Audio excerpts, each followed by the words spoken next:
What's going on, guys? In case you haven't figured it out, today we're going to be doing an oil change on this big girl back here. We already got her up on the ramp. We're just going to gather the supplies and the tools that we need and get to work. For those of you who saw the vlog on the way home from the track day, ran into some problems with the bus. The engine oil temperature was getting pretty high, and I think it was due to the fact that the oil is pretty old. Very important to change the oil in a timely manner on diesels, especially because the fuel injectors are actually oil pressure controlled. And unfortunately, we're probably overdue for the oil on this. I didn't really think about it, and after the Tail of the Dragon trip, it definitely should have been changed. So without further ado, we're going to get on that. Now, I'm not using the gimbal or the external microphone for this because I'm going to be in and out under the bus. It's going to be a pain in the butt, so bear with me if the quality is not as good as I've been teasing you guys with lately, but we got to get her done. All right, so we got the Rotella T4 15W40 oil. We got the Hot Shot Stiction Eliminator. We got the Power Service Diesel Fuel Supplement Winterizer and Anti-Gel, because let's be honest, the bus isn't going to be driving as much coming up, so we got to be prepared for that. We got the Fram oil filter. We got the tools. We got the creeper. We got the drain container. I did forget the oil filter wrench, but we're going to get that and get to work. Let's go.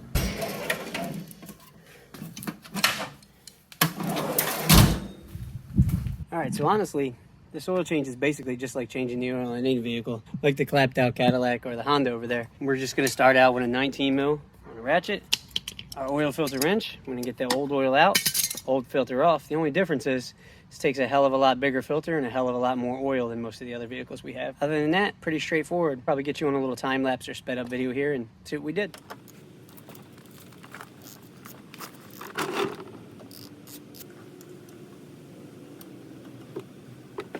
Almost none on the fingers.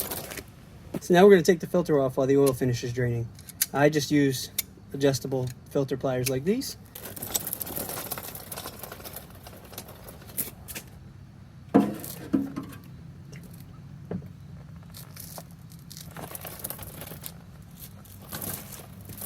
Alright, so we made a mess. Got a few droplets in the driveway. That always pisses me off. There's a lot more oil in the filter than I remembered, so taking the filter off was actually the messiest part. But now we're going to get the new filter on. We're going to get the drain plug area cleaned back up. Drain plug put back in. Get ready to fill this up.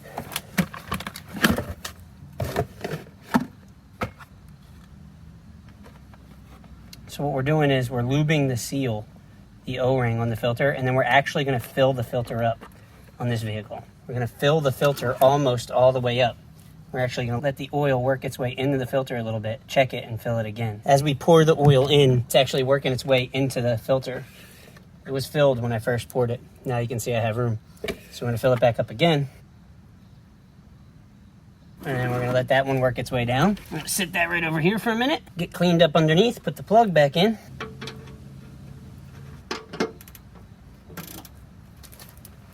We don't use torque specs around here. The only torque spec we use is RFT. Really fucking tight.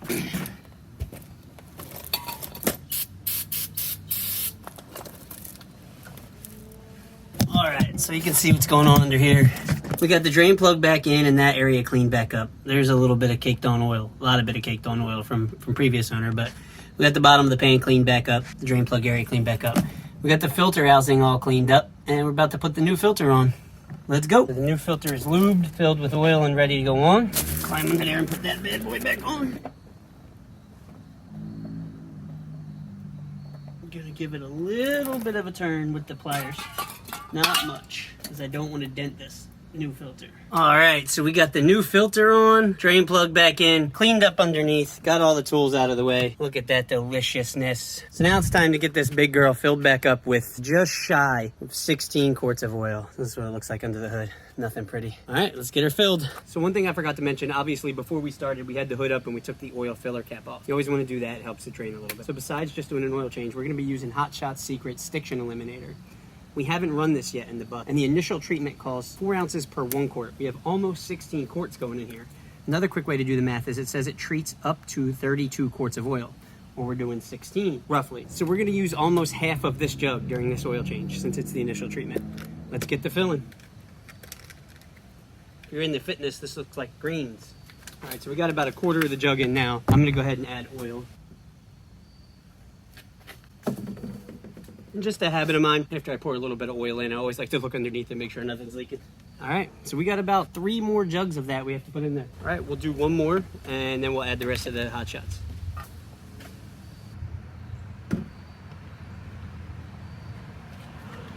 So if the bus takes 16 quarts of oil, 4 quarts in each one of these, we would usually add 4. We're 3 in, quarter of the stiction eliminator in. We're gonna add the rest of the stiction eliminator. Then I'm actually gonna start the bus, pull it off the ramps, and get it into position where I would normally check the oil, and then see how much we need to add. I don't wanna just assume that all 16 quarts drained out. I'd like to make sure I have the right amount of oil in. Just like when I do my motorcycles, if it says it's taking 3,200 milliliters, I'm not just going straight for 3,200 milliliters right in there. I'm gonna get close to it, I'm gonna start the bike up, move it onto flat ground, and then see how far we are there. I check it.